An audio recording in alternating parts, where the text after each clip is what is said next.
Ladies and gentlemen, welcome wrestling fans worldwide to Knoxville and the Great Smoky Mountains for the Ron Fuller, Tennessee Studcast. 6 feet 9 inches tall, 265 pounds. This historic podcast from one of the most respected and successful wrestlers and promoters will follow the footsteps of the largest and oldest wrestling family on the planet. Listen to what I'm saying. That's right. Bring that camera in here a little bit closer. Through 93 years and 4 generations. The stud has arrived. Old school or new fan, this unique broadcast will educate and captivate as Ron details decades of professional wrestling's growth with truly unforgettable stories. I want those people out there at home to hear the stud. Sit back and enjoy the ride with the Tennessee Stud. The Tennessee Stud. You will learn that name. You will remember it. And now, the stud is here. Okay, folks, here we go. Let's get it on. It's David Summers, and we're hosting another Studcast with the Tennessee Stud, Ron Fuller. It's the story of wrestling in America as told by the stud whose family started the profession 100 years ago. So now we step back into the ring, back into time. We get hooked up with the Tennessee Stud, Ron Fuller. All right, Stud, I got to ask right from the top. Is Brother Rob rushing up Interstate 75 to come stay with you for a few days? Hey, boy, he has been driving me nuts, man. And for those people out there, and they're going to listen to this years from now, hopefully, Dave. So we better bring them up to date. There's a big hurricane coming toward Tampa. Dead headed for Tampa for 5 days now, I guess, right? 6 days. Yeah. So it was way south of Cuba and supposed to be a bad one. Wow.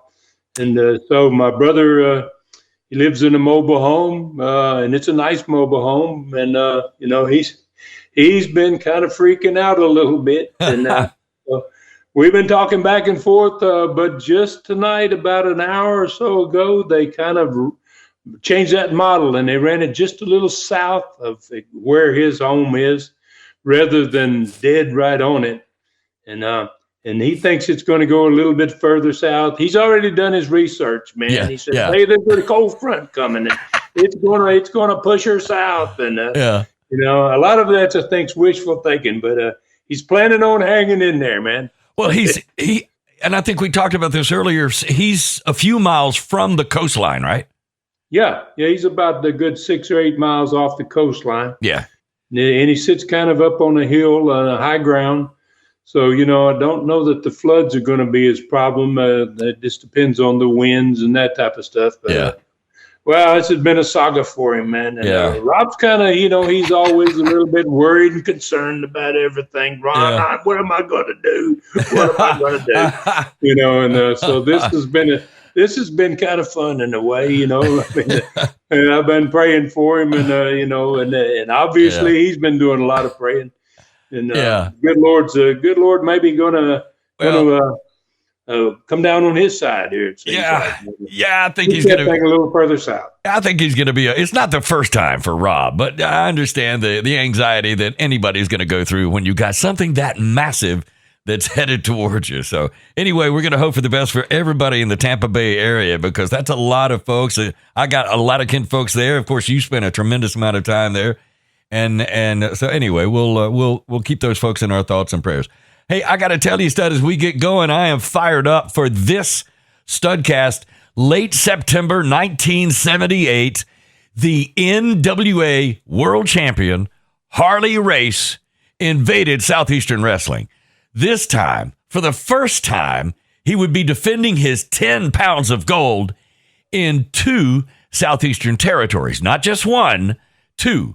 And defending 4 times, not just once, 4 times. I want to hear more about this. This is going to be a big-time Studcast. Oh, I think the fans are going to really enjoy this one, and I'm looking forward to it as well, Dave. This Studcast is going to be much more than just a visit of the NWA champion, Harley Race. It's kind of going to be a unique tale of 2 territories, man, owned by the same company. Southeastern, 500 miles apart, and they were doing something that had never been done. We had, and I don't believe there was any other companies that ever ran two separate territories. So we were always in a learning curve. At this point, we were way ahead of our time in a lot of different ways, and so we got two territories, and now we're going to get him 4 times instead of once. So the first Southeastern Territory, let's just start, Knoxville had become, after only 4 years, we'd been in business for 4 years, it was basically recognized by the National Wrestling Alliance as the best small wrestling territory in the world. Mm-hmm. And it was about to get its 6th visit from Harley, because we'd been open for 4 years. And on every one of those visits before this one, the Southeastern Territory had only got one title defense by him. He come in one day, he's gone. Mm-hmm. So the big news, Dave, was we were not just the best small wrestling territory in the world, but we were no longer the smallest territory. Okay. Because we had just purchased the Gulf Coast territory in 1977, and it more than doubled us in size, and it quadrupled us in population. And that growth earned more than just one title defense from the National Wrestling Alliance. So this time it went from one title defense by the NWA champ to 4. And wow, that makes a big, huge difference for you when you start tallying at the end of the week. And so the former Gulf Coast territory it had been basically falling apart for 2 years before they were ever able to sell it. And they first sold it to Jim Barnett, the Georgia Championship Wrestling owner, and Fred Ward, who was the promoter in Columbus and Macon, Georgia. And they bought it in 1977. They ran several events, but they couldn't make a go of it. And they handed the territory back to the Fields brothers. They said, basically, we don't want it. We can't make it happen. And it was then that I purchased it from them, man. Me and my 3 family members, my brother, my cousin Jimmy, my cousin Roy Lee, and Bob Armstrong. And we bought that territory in December of 1977. 3 months later, we opened the doors to Southeastern Gulf Coast Wrestling on my 30th birthday, March 3rd, 1978. And we did it in a really big way, no pun intended, because Andre was on the first card in Dothan. So that's doing it in a big way. So we struggled to get the territory off the ground, much like the Georgia Championship Wrestling people had done. But we didn't give up on it. And 7 months later, after we started out, we were experiencing tremendous growth. We were about to reap some record rewards on Harley's first ever visit to Southeastern Gulf Coast. And 2 of his 4 matches, when he comes this trip, were going to be in the Southeastern Gulf Coast territory. See, I was expecting something special on this one. It sounds like, it really sounds like you've added another element to the whole thing, Ron. This isn't just about Harley Race and his NWA title defenses. This Studcast, I think, is also about the first 2-territory wrestling operation ever. Wrestling history, of course, was made in 2 ways. So I think we're already riding in this one. So we are, my man. Where are we headed today? What direction? Well, man, we're gonna have some fun today. We're gonna begin our ride in Southeastern Knoxville. We're gonna focus on the cards in the 2 Southeastern Knoxville cities that were having these matches, in which Harley Race was involved for the World Championship. Then we're going to break down 2 fantastic TVs there in this one. The first on September 16th, 1978, which is 6 days before the NWA World Title event.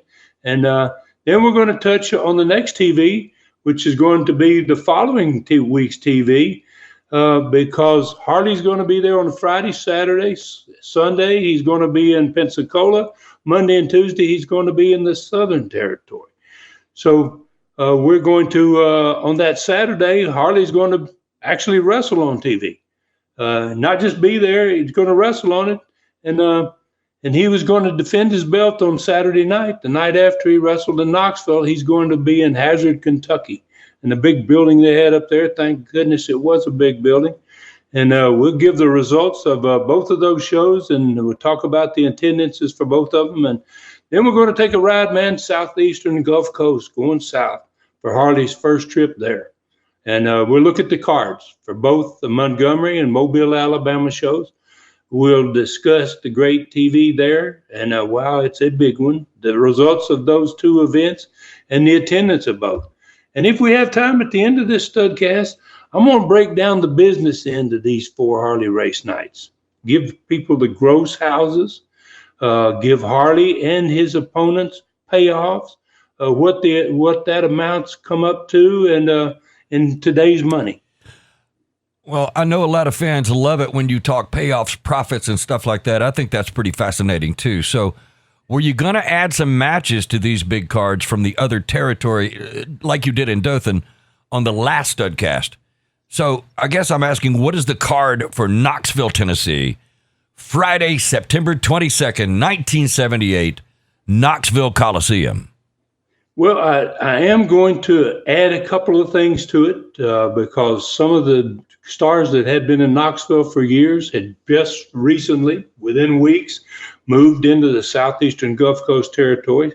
So since you mentioned it, there were going to be 3 matches on this card that involved wrestlers from the southeastern Gulf Coast territory at this point. Only one of the 4 of these guys are going to be back for a long time. 3 of them are going to be gone, and one of them is going to return on Thanksgiving night. That's going to be me. I'm going to finally come back to Knoxville on Thanksgiving night, having spent most of 78 on the Gulf Coast, Pensacola. And bear in mind, Dave, none of the Knoxville fans were even aware there was a southeastern Gulf Coast territory. No, we did not publicize it. We never told fans, never talked about it. And we just did that show last week, in which we brought a match from Southeastern down to Southeastern Gulf Coast in Dothan, Alabama. And that was their first taste of the company's name, even Southeastern. So newcomer, with this card opens up with the newcomer that's named Terry Gibbs. And Terry's going to turn out to be a pretty darn good worker, man. He's going to be against a Gulf Coast, one of the Gulf Coast guys at this point, Gorgeous George Jr. Bob Roop was going to face off against Rip Smith. And in a special challenge match, I wrestled against the Mongolian Stomper, managed by Gorgeous George Jr., me and the Stomper down there in that southeastern Gulf Coast at this point. And then the new Southeastern Tag Champions, Jimmy Golden and Kevin Sullivan, going to be defending against the former champions, Dennis Condrey and Phil Hickerson. Obviously, they're managed by Ron Wright. Then there's a Southeastern belt versus the Southeastern TV trophy match, with the winner going to get both, the belt and the trophy. And Rob was the TV champion, and he had gone down to Southeastern Wrestling at this point, and he was going to be taking on the great Malenko, who's becoming quite a star in Southeastern Knoxville. And he is the Southeastern champion. And then obviously in the main event, Ronnie Garvin is going to meet the NWA World Heavyweight Champion Harley Race. Now that's a really super card. That's a big deal right there. But only 6 matches, so it has to be a good card. I was kind of expecting more. Was there a reason for it not being a bigger card? And what was on the TV show 6 days earlier to set this thing up? So you had a lot going on at one time. Yeah, we did, man. It was certainly happening when the champion came to town. That first question you just asked about what was the reason for not having a bigger card, if there was a reason, and it has a lot to do with that subject that we've been discussing lately on pretty much every Studcast. It points toward that Knoxville War of 1979. So we're going to get back to that question later today. We'll answer that before the break in today's show. But right now, I want to focus on the TV show. And there was so much going on in this Studcast that I'm not going to be able to go into as much detail as I normally do on TV shows, especially since we're going to touch on 2 weeks of TVs in this southeastern Knoxville area. So the first TV on Saturday, September 16th, 1978, was absolutely loaded with talent. Great matches, videos, and interviews. It had it all. And it started out with the new Southeastern Tag Champions, Jimmy Golden and Kevin Sullivan, and they were returning from their first appearance ever outside the southeastern Knoxville territory. And they opened up the show with Les, and they were coming. There was a still shot behind them on the set, as always, and it was in an unrecognizable building for fans that had seen the Coliseum and some of the other buildings. They didn't recognize where this was coming from. The building was packed with fans, and it came from Dothan, Alabama. And that still shot, it showed them presenting the Southeastern belts to Jimmy Golden and Kevin Sullivan after they had beaten Dennis Condrey and Phil Hickerson in the Southeastern Gulf Coast territory. So for the first time, we'd send a Southeastern match south to the other territory. And for the first time ever, Southeastern Knoxville fans, when they saw this video, they got to see what fans were like in other parts of the country. 6 days later, Jimmy Golden, Kevin Sullivan were defending their newly won belts back in the Knoxville Coliseum. And before that, they were going to be back later in the show for a TV match itself. So Ron Wright had his team in the ring for the very first TV match. These guys finish up at the set. And while Ron Wright had his boys primed, they made a loud statement, man. They left both their opponents laying. They were really ready to get their belts back. And then Wright took them to the set. And he had a lot to say, as Ron Wright usually did. And he took up the entire first interview, as a matter of fact. And he talked about being their manager and not being allowed to make the 500-mile trip with his team deep into the state of Alabama. And that caused his team to lose. And he said, now it's time, for Jimmy Golden and Kevin Sullivan to get a good old Tennessee dog whooping from my team. Here we go. With me being there, and when it's over, he said, I'm going to strap them belts back on these boys and put the champs' belts around their waist again, So, and then fans always, they love to hate Ron Wright. That's what it was. I think it was more of a love-hate relationship with the fans. Then in the second TV match, Greg Malenko, he stomped another opponent into oblivion. Then went to the set with Les, and he watched an interview that was made earlier in Dothan with Robert. And he had his huge Southeastern trophy, and he was talking about not only successfully defending his trophy, but he had the opportunity to beat Malenko and win the Southeastern belt as well. And that was going to be on the Friday night, 6 nights later. And then to follow that up, Rob wished his good friend Ronnie Garvin, they were best of friends, the best of luck the next Friday against the world champion. Malenko took the rest of the interview, and as Malenko always was, he was extremely confident that he was going to own both the TV championship trophy and the Southeastern belt when he finished with Robert Fuller. Then the personality profile was filled with interviews about the huge upcoming Friday night card. Had so many matches on it with so many big names that, profile couldn't get everybody into all the interview slots. We stuck people into the profile as well. And I started it off with an interview I'd done from Dothan at the TV the day after the last week's Studcast card, the day after Jimmy Golden and Sullivan had won the Southeastern belts in that same city in Dothan. And the match that they had just shown when they opened up this TV. And then Gorgeous George Jr., he followed, he followed it, and he started off with he started an interview with it, followed his interview with the Stomper, done on the same day as mine, talking about the match between his Stomper and myself, which was going to take place 6 days later. And then Les said the big interview, mostly anticipated by the fans, obviously, was next. And that was the NWA world champion, Harley Race. Yeah.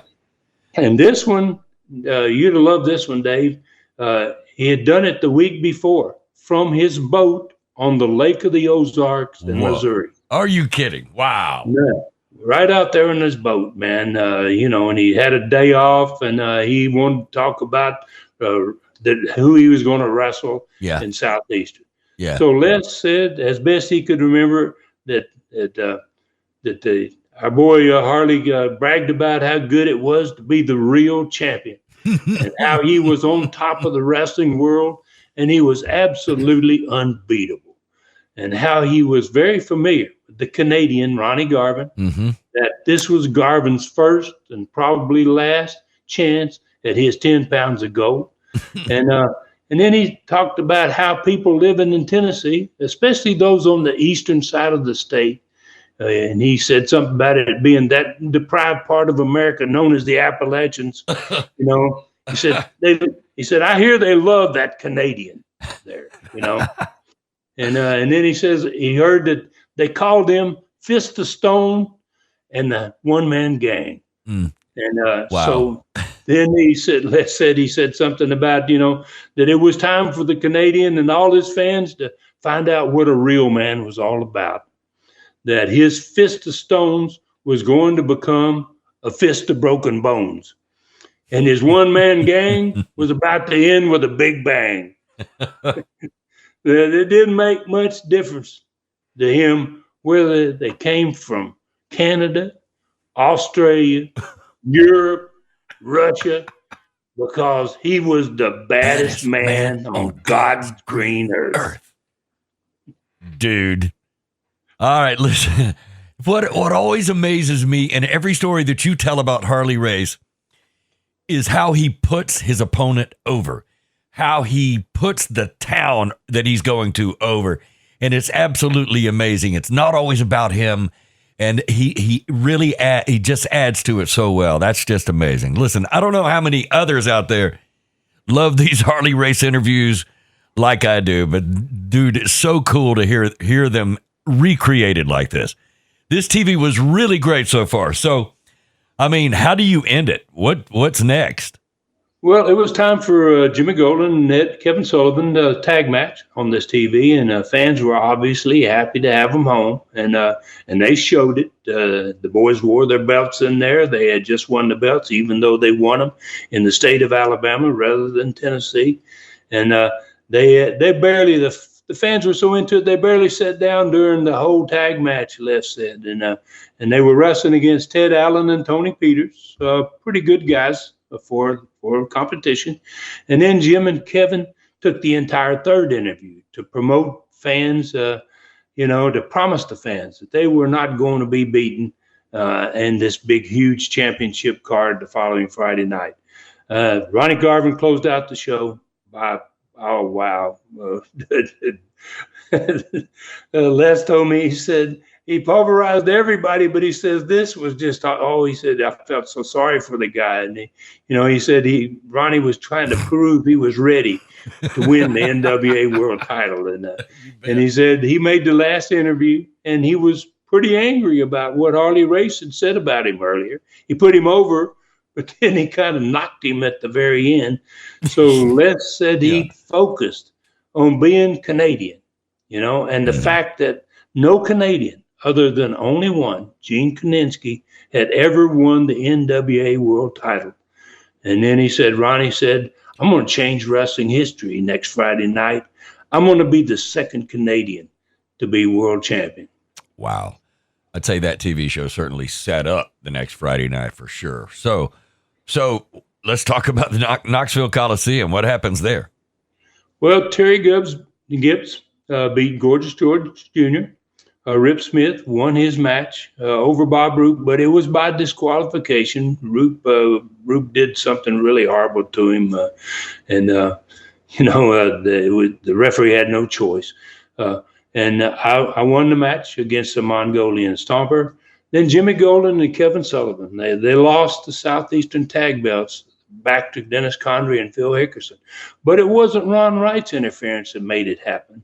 Ron Wright tried to interfere, but Kevin Sullivan caught him coming in the ring, and he had him down, and he was really pounding old Ron Wright when Bob Roop, who was not involved in the match at all, came down to the ring, and he caused Ron Wright's team to get themselves a victory. He hit Sullivan with an object, knocked him unconscious.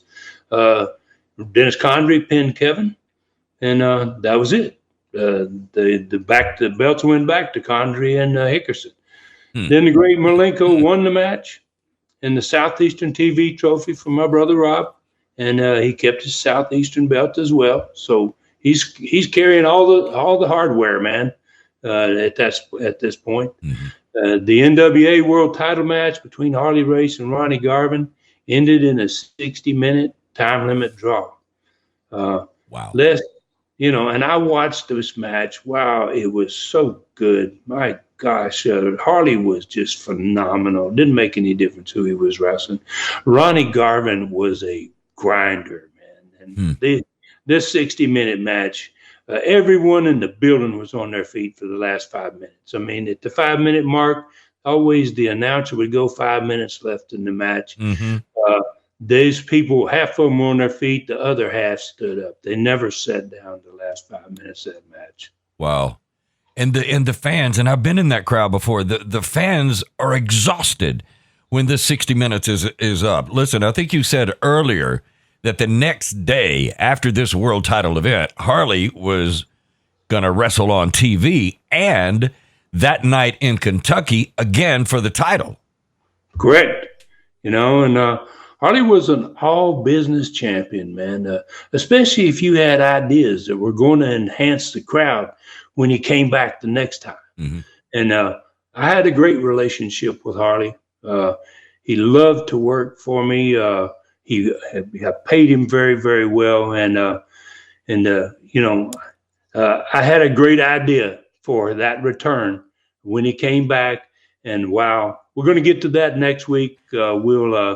We'll get into exactly what that TV entailed and what Harley did for us on that television. Well, come on now. What were you going to do with him on TV?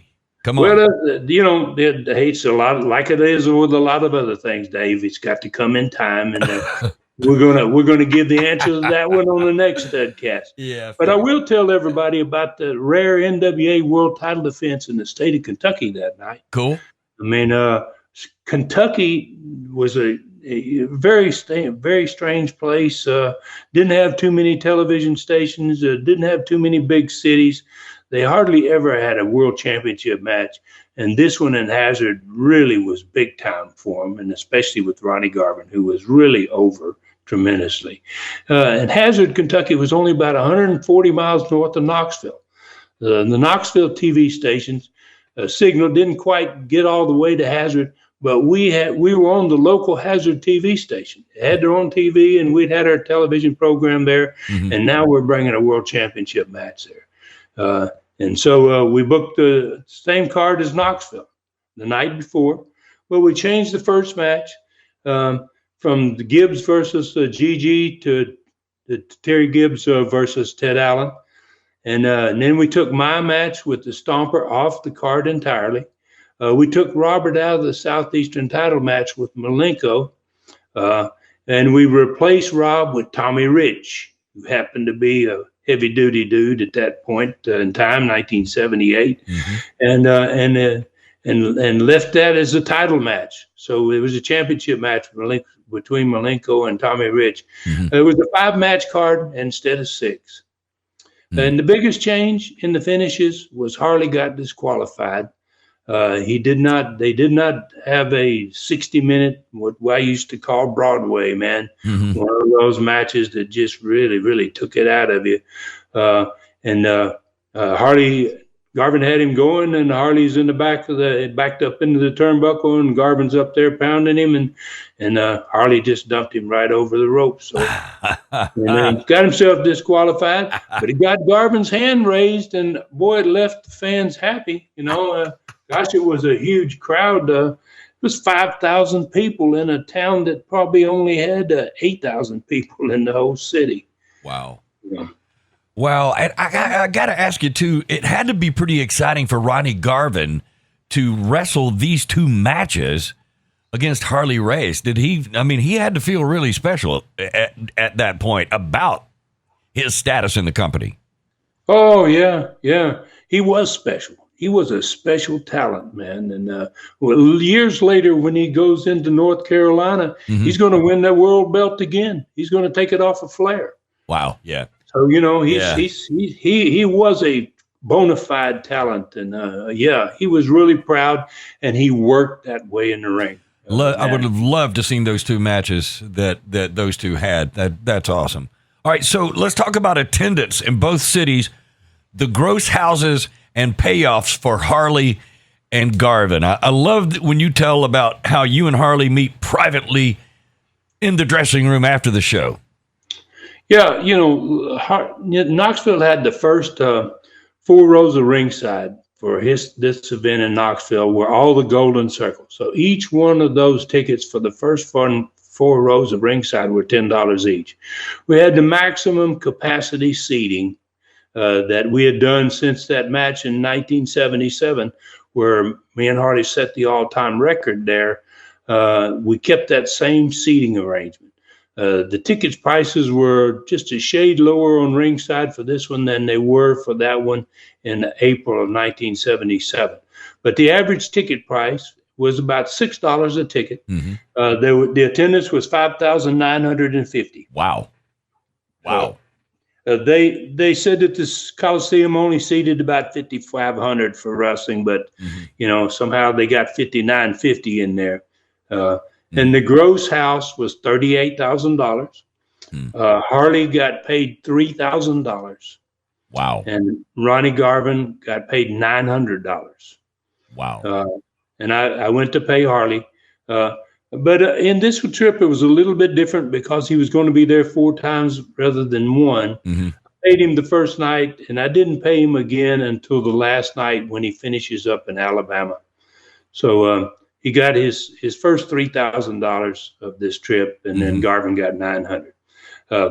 Hazard, Kentucky, that city had a lower ticket price, obviously, than Knoxville. It averaged about $5 a ticket, but they had 4,900 fans in that building. The gross house was $25,000, right at $25,000. Harley got $2,000, and Ronnie Garvin got $600 for this one. Wow! And I'll wait at the end of the Studcast, and I'll tally up all 4 of the events, and we'll get the figures for everything at the end of it. Cool. All right. Did you say you were going to give us the reason for the Knoxville card not being quite as big as maybe it should have been? Yeah. I said I would talk about this. So what had happened is Rob had left Knoxville. He had gone to southeastern Pensacola down there, Gulf Coast. And I had to have a booker up there because I was still committed to that Gulf Coast territory at that point. So I had made Bob Roop the booker 3 weeks earlier, right after the Mink Coat World Title Tournament event. And Roop had been in the territory for almost 5 months at this point, and he had some booking experience. So I felt like he might be the guy. So Rob, like I said, had already left southeastern Gulf Coast. Bob Armstrong was down there, but he was the main event guy, man, and he wasn't ready to be moved north at that time. He was so over in that territory. And I was kind of obligated to stay down south a little longer myself. So Roop had a tough little spot on his hands. He had to replace pretty quickly Don Carson, Robert, the Mongolian Stomper, and Gorgeous George Jr. Wow. Wow. So that's a pretty heavy duty deal. And he had, but he already had one talent already on the books and was coming. A guy that had been there before and was really over.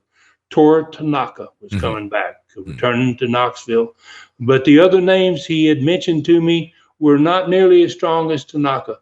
A pretty good heel named Ken Dillinger was coming, and Mike Stallings from southeastern Gulf Coast was on his way up there. So obviously the 4 wrestlers that had just left were much stronger than what he had coming at this point. But it was just too soon to make any prediction of how he was going to do. I wanted to give him every opportunity to see how he would do. I think he didn't put a 7th match on the card. Because I think he wanted to find out for himself, can we draw money with 6 matches? If we can pay our wrestlers even more money. And that's not a bad idea either. So, yeah. Hey, wow. I got to tell you, this is a great first half so far. When we come back, After the break, we're going to be following the NWA World Champion Harley Race south to find out how well he was going to do in the Southland. That is on the way as this Studcast continues in a moment right here. Studcast have become a way of life for old school wrestling fans. No one tells wrestling history like Ron Fuller Welch. Fans learned so much about what was really going on when the sport was at its very best. From one of the greatest storytellers of all time, learn the inner workings of the industry that you'll find nowhere else. If you enjoy what you hear today, please tell others where to find us. As always, thank you for your support. Don't forget Ron's fantastic streaming channel, ClassicContinentalWrestling.com. ClassicContinentalWrestling.com.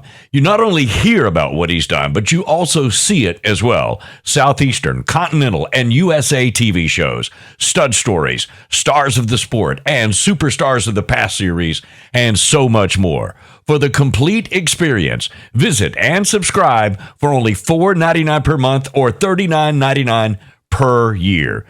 Don't miss the 1-week free trial happening right now.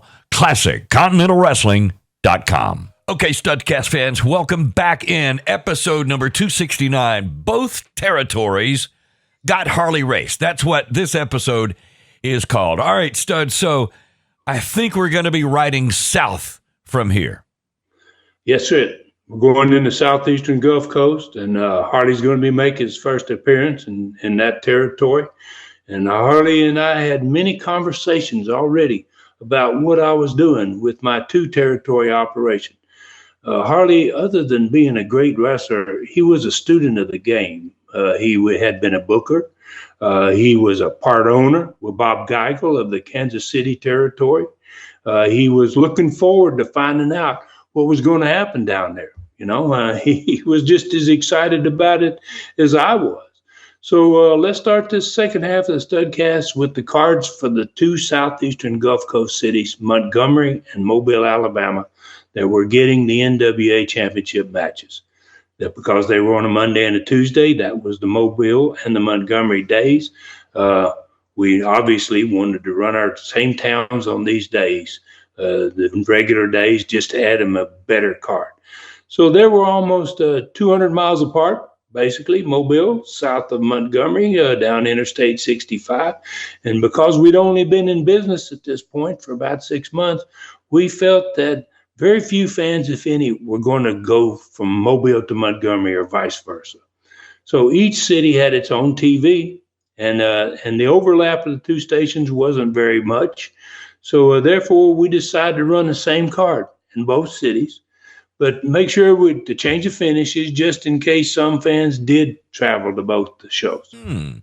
All right. So is that something that was commonly done in other territories? Was that the way it was done? Well, in the big territories, with cities far apart, it was done quite often that way. Mm-hmm. For instance, by 1985, when we added Birmingham, Northern Alabama, Mississippi, back into Tennessee and up into Kentucky again, and we changed the name to Continental, we didn't have to be concerned about it. Some of the cities back in that time frame were 800 miles apart. Right, yeah. And I can't see anybody making that kind of drive, even if the wrestling was that fantastic. And it was. But so let's talk about the card in both Montgomery, Alabama, September 25th, 1978. And the next night in Mobile, Alabama. Now, somebody could have jumped on Interstate 65 and maybe 3-4 hours later, they could be there. Yeah, they could do it probably in 3.5, 4 hours. Yeah. No, so and I have no doubt some of them did. You know, we had some great wrestling fans. So Mike Stallings opened this night against Lord Raven. Tony Charles wrestled against David Schultz. Two great ones right there. Ron Horn faced a Mongolian Stomper managed by Gorgeous George Jr. My brother was taking on Don Carson in a no disqualification match. And there was a 6-man tag match. The loser of the fall had to leave Gulf Coast.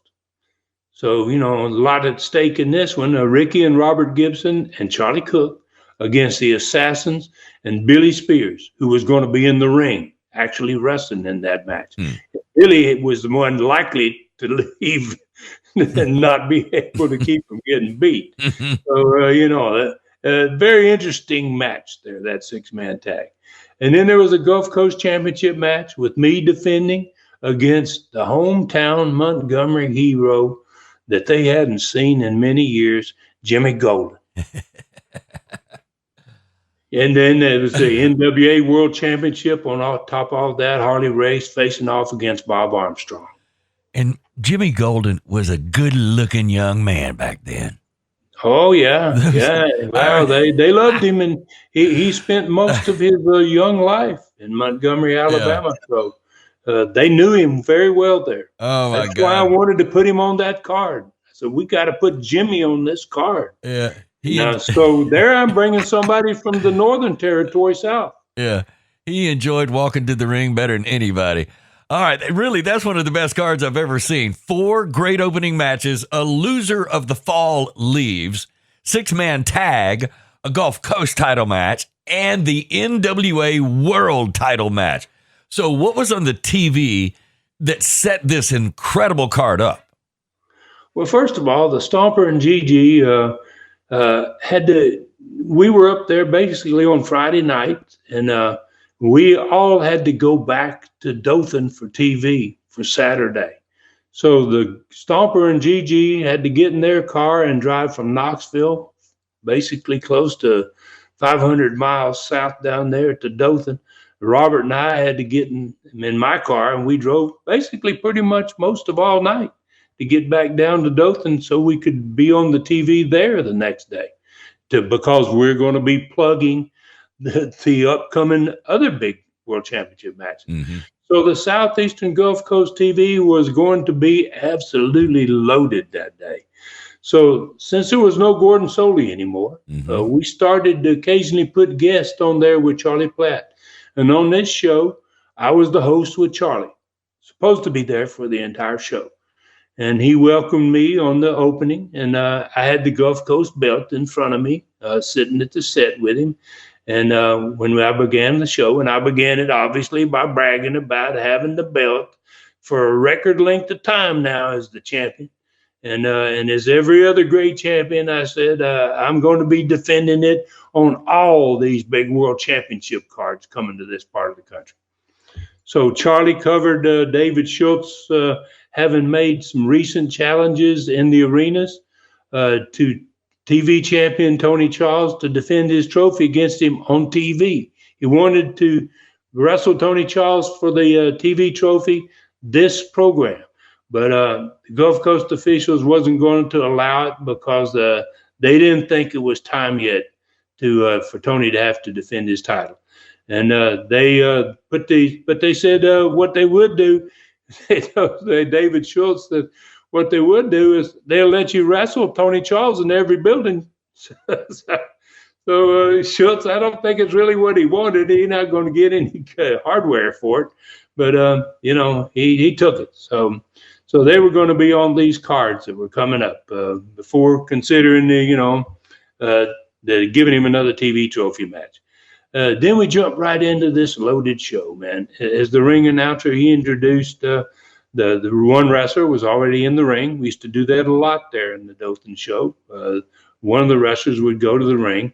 And I don't think anybody, Dave, had forgotten about that introduction last week of the Mongolian Stomper on TV, right? And especially the people in the studio, right? Mm-hmm. So they seemed like they were almost prepared, man, when he busted out of that door for the first match on the show. And here he went charging that crowd again. Prepared or not, man, it created the same type of pandemonium that it had the week before, man. I mean, maybe even more so, man. At least half of the 2 bleachers full of people ran for the exits and the others hid under the bleachers. Right. There's like 10 people sitting on 2 sets of bleachers when the Stomper got in the ring. So Stomper couldn't, and Gordon Stewart trying to hold him back, but, he couldn't do it. And, when Stomper felt like he had terrorized the crowd enough, he turned his attention to the ring and the poor wrestler that was in it. And then Al Roberts, who was the announcer there, he'd headed for the hills because Stomper came charging in the ring and ran right past him and started into this boy. And match didn't last very long. Stomper put his size 14 boots, man, in this kid's face several times before he finally pinned him, man. It was pretty horrible. And, but I was on there with Charlie, and I didn't get to say too much, but I was on there long enough with Charlie that he asked me, I guess he saw the Stomper and that brought this to his mind. Mm-hmm. He asked me if I ever wrestled this man before. Mm-hmm. And I answered yes, but I told him I'd rather not talk about it, that this individual and that we're talking, you're looking at, Charlie, he's not right in the head, and I said he's most likely to do most anything to anybody. Uh-huh. That guy's truly dangerous. I see what you're setting up here, stud. Yeah, so I left the set as they were hauling off the Stomper's victim because the Gorgeous George was bringing his monster to the set, and they were joined there at the set for the first interview by David Schultz. So Gigi had a little to say. And his Stomper Stomper was wired, and he was just out of control. And he was making these horrible faces like he used to do on some of the shows. If fans watch if they're on our streaming channel, ClassicContinentalWrestling.com, and watch some of these Southeastern shows with the Stomper, you know exactly what I was talking about. He was looking right into the camera, and he would blow his face up, and he would, It was, he was trying to get control, but, he couldn't do much. So about all Gigi got out was, look at him. My Mongo, he's ready for some championships. I was like, he needs some real competition, right? So, I guess they kind of, that made you kind of feel sorry for the wrestlers. He said, I think he made some comment about, I'm even sorry for the guys he's wrestling this week because they're not having any belts. They don't have anything he can win. So Stomper and Gigi left the set, and then Charlie threw it to Tony Charles, who was in another studio. David Schultz is yes to say anything. And Tony said, he was sorry about the officials not allowing him to defend his TV trophy because every time that Schultz made the challenge to him, he accepted the challenge. But he said, I'll be more than willing to defend it anytime they want.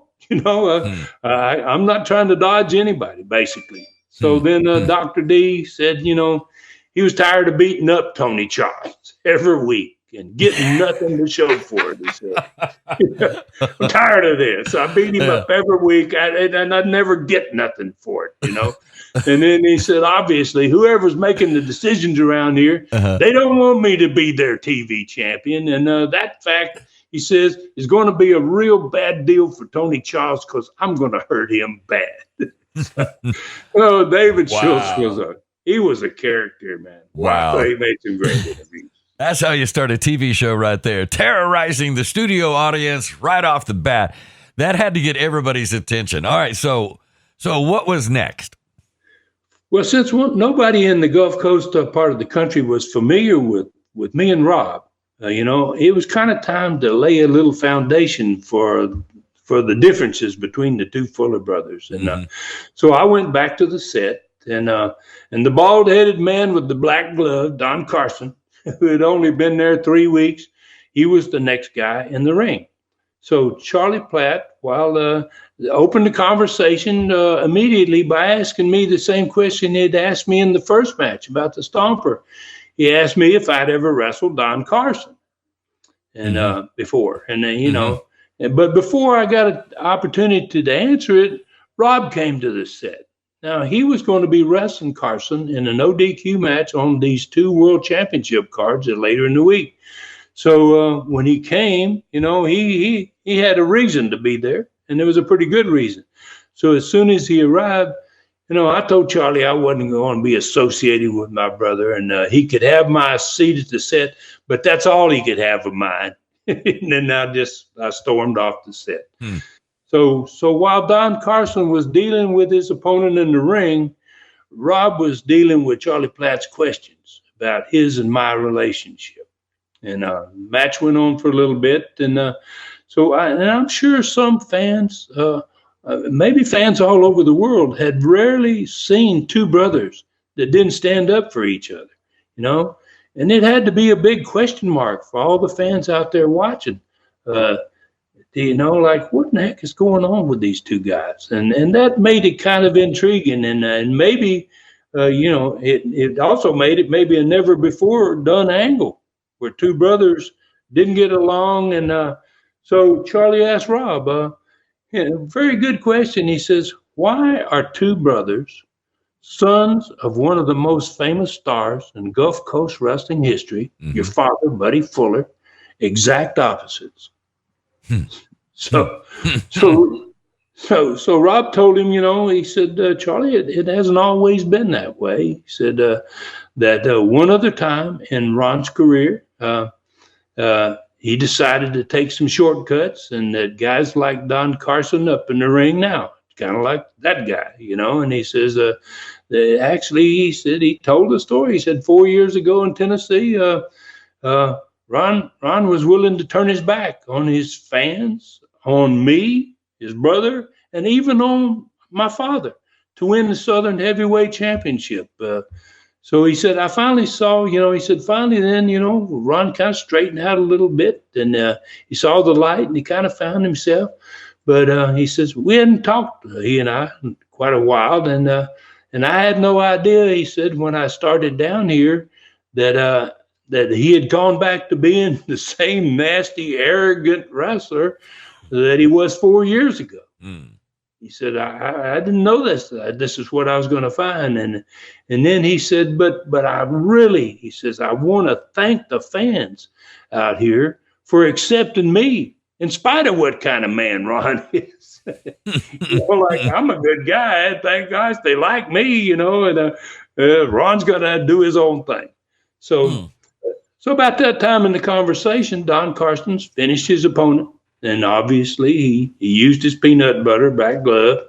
And then just like the TV opened the week before, the Stomper and Don Carson opponents both had to be carried out. In last week's show, they wrestled in the first two matches, and both of their opponents were carried out. That happened in this show, too. So Rob was about to leave when Charlie asked him to stay for a short video. He said, Rob, you said something here about Ron that had to do with that kind of what we've just talked about. And he says, and said something about, me turning my back, that he turned his back on you. So Rob sat back down, and then the video began. And it went to a match between Rob and Don Carson.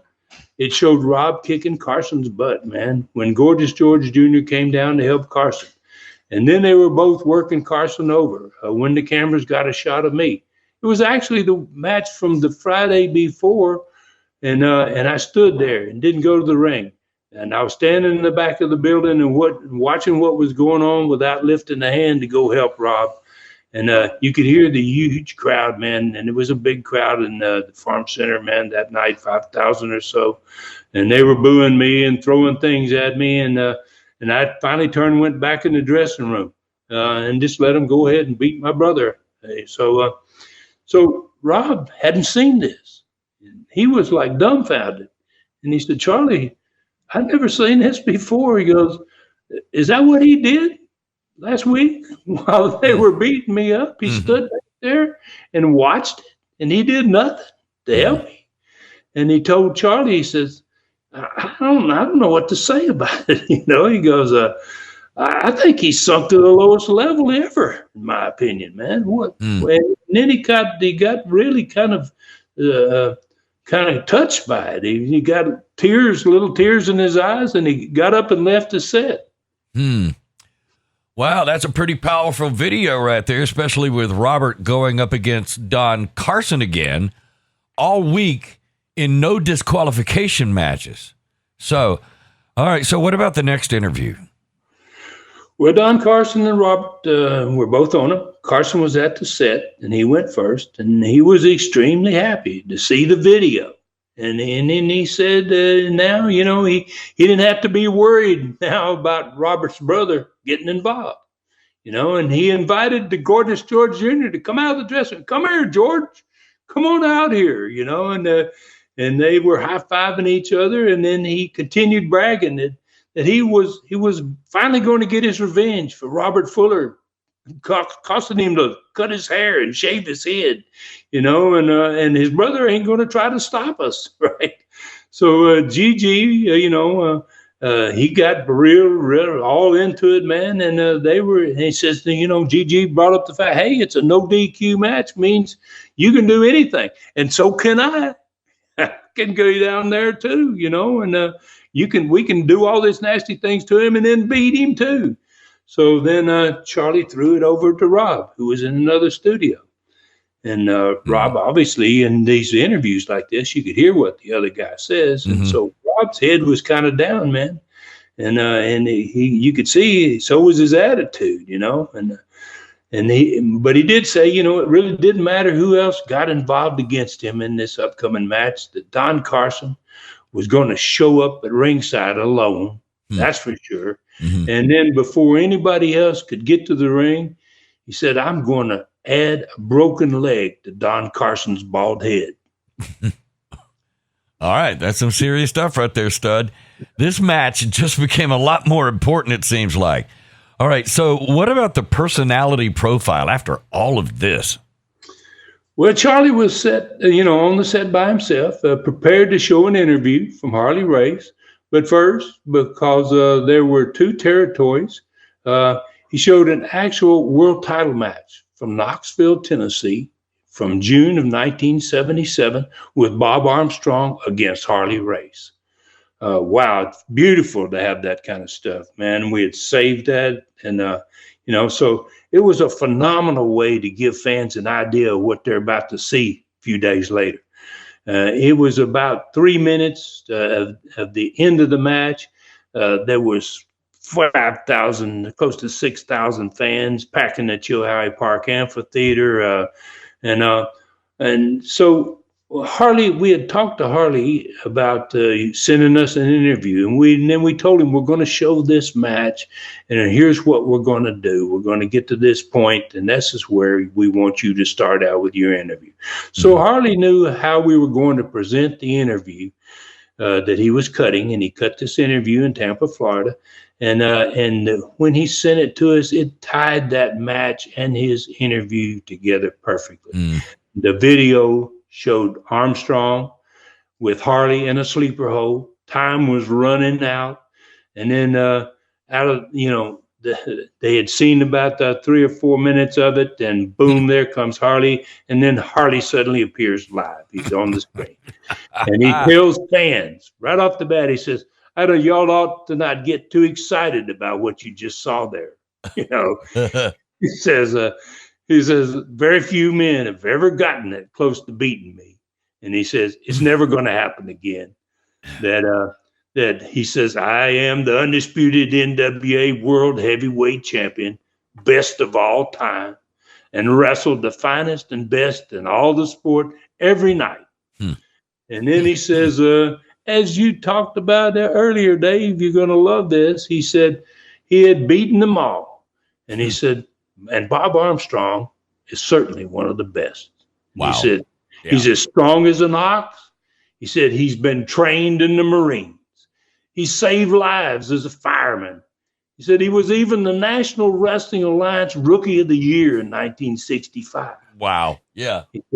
But he says it isn't going to do him any good in the Gulf Coast or anywhere else, because he said, I'm the greatest wrestler on God's green earth. He is such a freaking pro, and he knows that much about the people that he's about to get in the ring with. That is so cool how he does that. I absolutely love that. That is and that's a classic line. And I'm sorry, but I have to say it with you. The greatest wrestler on God's green earth.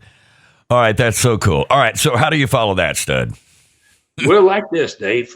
Charlie was about to throw it to the ring when I came on camera with him, and I was mad about his showing that video to my brother, earlier, about me just standing there and watching them beat the crap out of him, And so then I asked him, I said, Charlie, why is it that I'm not scheduled for an interview on this show? Because I'm defending my championship belt on this upcoming world championship cards. What the heck is going on here? And he says, well, I was going to give you your turn later in the show. And I was mad at him, man. And I told him, no. I said, you're not going to wait. You're going to give me my turn right now. And so he said, okay. He says, if you're ready, let me show you a brief interview from your opponent. And I didn't know who I was wrestling. It didn't make really any difference to me, right? So, and he says, I'm sure you're going to recognize this guy instantly. So, next face on the screen, all over the Gulf Coast down there, was Jimmy Golden.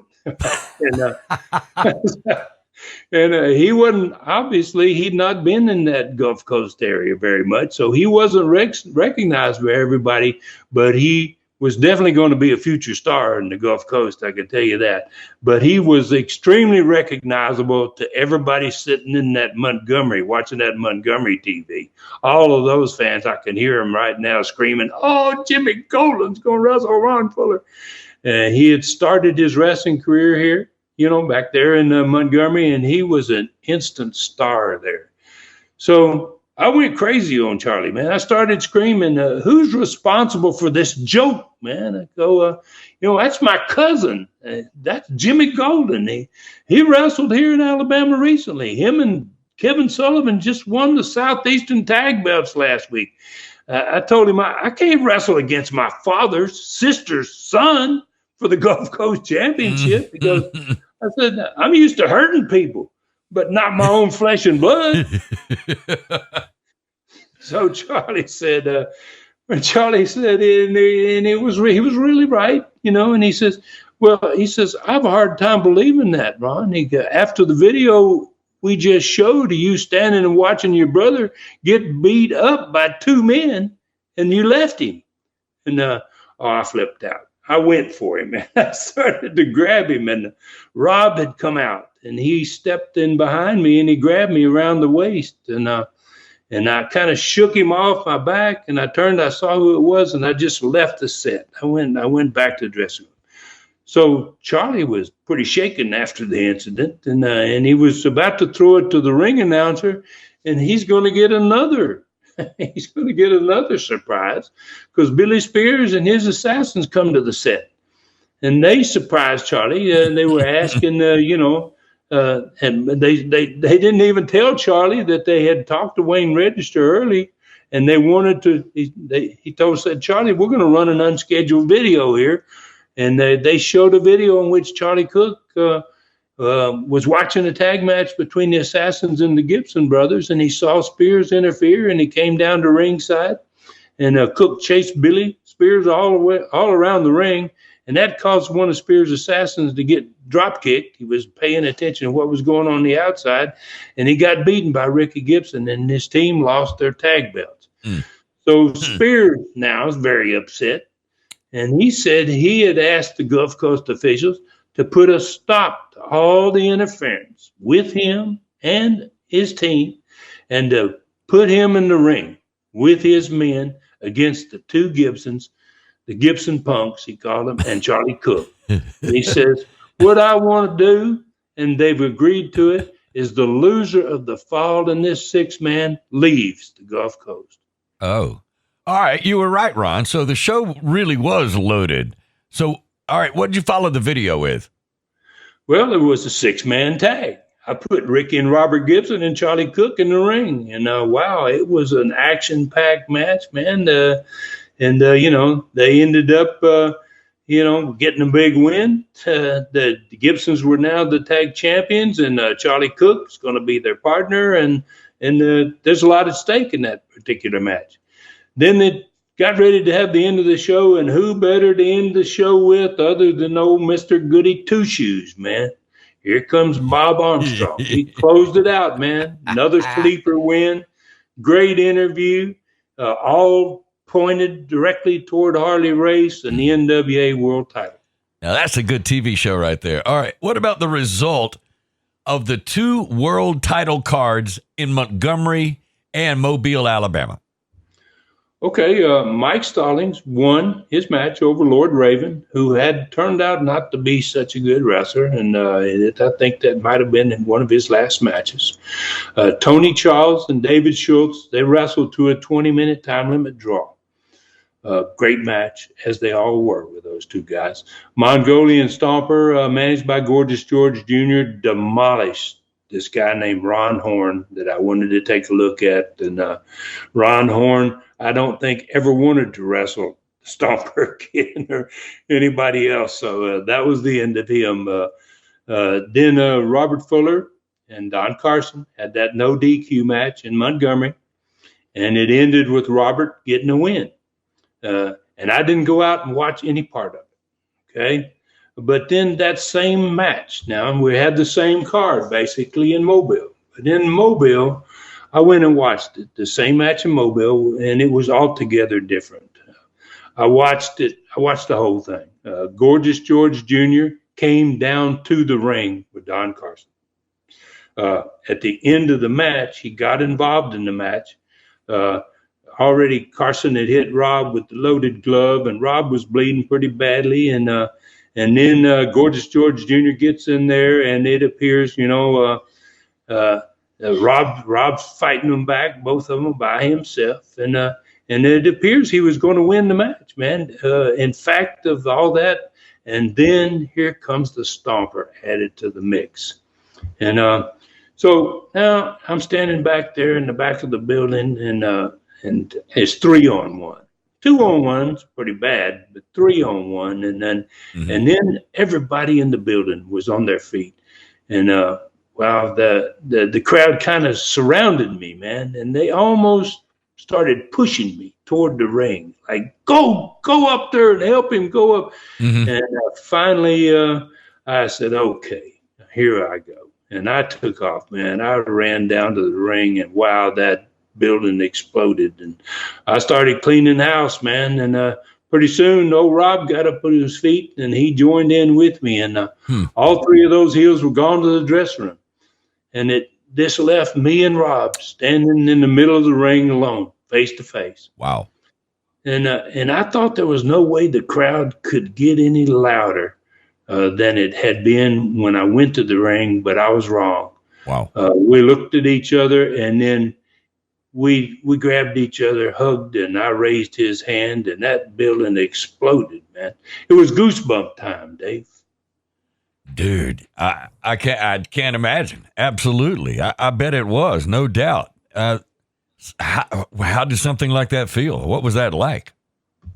Oh, it's unbelievable. It's the reason I love the sport, man. It was like there was and then there was a huge surprise in the next 6-man tag in the next match, where the loser was going to have to leave the Gulf Coast, and the last one fans thought would lose did, and Ricky Gibson got pinned. And I would have said Ricky would be the only one that would make it through all 5 of them, and he was so over that when he lost, the crowd was so down that when he got out of the ring, him and his brother, to come to the dressing room, they mobbed him. The fans mobbed him. They wanted to say goodbye to him. It was like, it took him 10 minutes, it seemed like, to get to the dressing room. The fans were crying. Ricky was crying. Wow. It was a scene. It was a heck of a scene. So then I got my match, so I go back to the ring, and I'm wrestling Jimmy Golden again, just as I had the night before. But the night before in Montgomery, I'd end up sneaking a win on him. I kind of cheated and pulled his tights, and I got a win. But in Mobile, after I'd helped my brother, I certainly wasn't a heel any longer. When I went to the ring for that match, they were on my team, man. That crowd was really, really switched about their opinion of me. Wow. So me and Jimmy had a babyface match, a great babyface match. Wow, Jimmy is such a good wrestler, man. He could do it all. And we had a beautiful finish. And at the end of it, we shook each other's hand and hugged each other at the end of it. We got another big roar and applause from the crowd.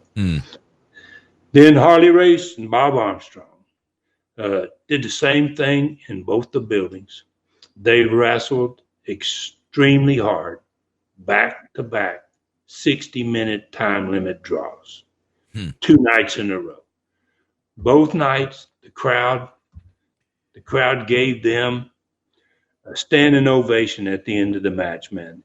It was the kind of match that made fans for a lifetime. People went home and talked about it forever, probably, Just a great run with Harley. Wow. That's an amazing 4 nights in 2 territories. So let's talk about the attendance for both of those main event payoffs in Montgomery and Mobile and the tally for all 4. I'm kind of curious.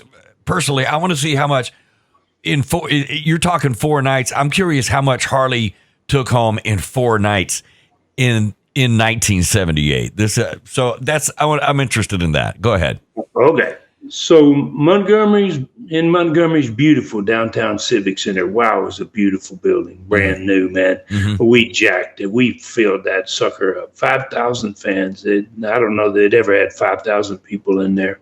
The gross for that one was $25,000. Harley got $2,000. Wow. And Bob got $700. Now in Mobile, the next night, we were in the big building. Thank goodness. And we had another record for our Southeastern run at this point. We had almost 7,500 fans. We had a gross house at $45,000. Yeah. Harley got $4,000 and Bob got $1,400. In these 4 nights, 3 of the 4 buildings sold out. Wow. And the only one that didn't was the Mobile Municipal Auditorium. And thank gosh, it was much bigger than those other buildings and it would hold more. In fact, we're going to put more than 10,000 in there. Well, I want to ask, had it already been agreed with Harley, or was it determined by the gross at the gate? What was determined? Okay, tonight you get 4,000. Last night you got 2,000. What was the determining factor for that? Had it been predetermined? The most of the arrangements with promoters that were in the NWA, if you were part of the NWA, normally the champion got 8% of the house. Okay. Yeah. All right. So it was pretty quick and easy to figure out what Harley's going to get, So at the end of all this, Ronnie Garvin got $1,700 for the 2 nights that he worked with him. In today's money, Dave, that would be $7,700. Wow. In 2 nights. Yeah. Bob Armstrong got $2,100 total for both nights, which was worth $9,500 in today's money. Harley Race, and I waited until everybody had left the building. Harley was the last one there. We used to do this because I always wanted to pay him. Like I said, I paid him the first night, the $3,000 in Knoxville the first night. I went to Harley and I gave him $8,000 more. Wow. Which I gave Harley $11,000 for 4 matches, which was worth right at $50,000 in today's money. God almighty. Wow.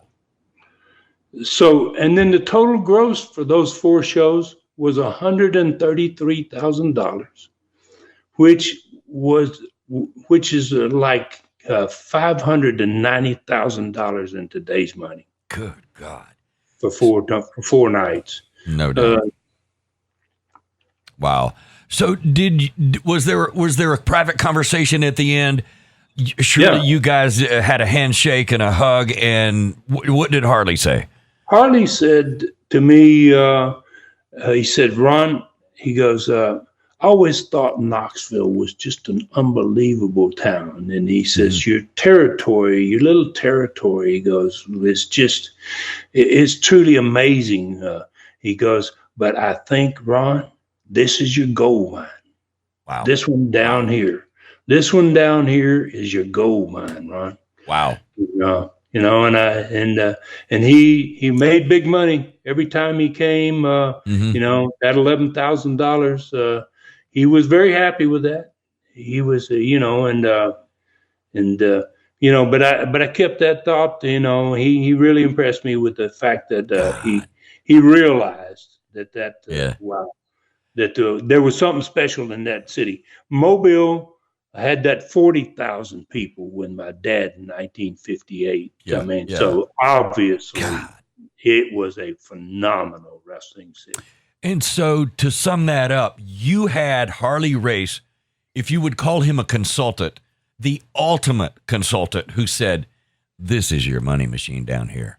So you had that as he was departing. So that had to be just really, that had to be pretty big for you. Listen, staggering figures, Stud. This has been so much fun. What a fun ride. No wonder this audience continues to grow like it does. And I got to tell you, if anybody else is a fan of these Harley Race stories like I am, man, this one really has been a good one. You got to tell your friends. You can find us on 30 plus platforms all over, everywhere around the world. So one of the best right here. You got to check it out.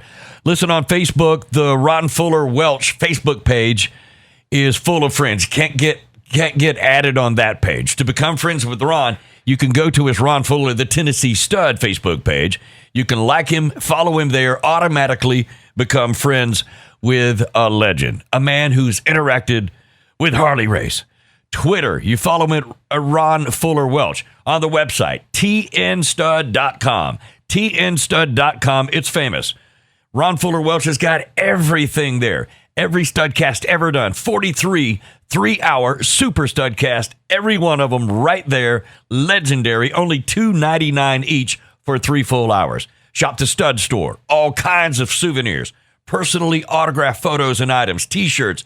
And the thrilling Lion novel Brutus, and you can get it autographed also. Southeastern Rewind on YouTube. You got to check it out too. It's a great place to find your Studcast each week, as well as up-to-date info on Ron's fantastic streaming channel at ClassicContinentalWrestling.com. The streaming channel now has 322 videos on it.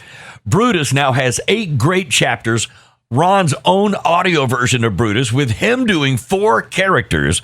There are now 74 Southeastern TV shows on there, every one from 1978 through 1982, and now in the original order, their original order of production. How do you find it like that? Only right here. 23 Continental TV shows, 23 USA TV shows, 42 stud stories, 5 stars of the sport, 4 superstars of the past, plus 3 two-hour documentaries, and a freaking partridge in a pear tree. That is only the beginning, y'all. Subscribe now at ClassicContinentalWrestling.com. Stud, I don't see how you keep up with all this. Only $4.99 per month or $39.99 per year. It is the best old school streaming site on the planet. Do not miss this special offer right now for a limited time. Get a free 1-week trial on ClassicContinentalWrestling.com. ClassicContinentalWrestling.com. Wow. All right, Stud, where do we ride next week?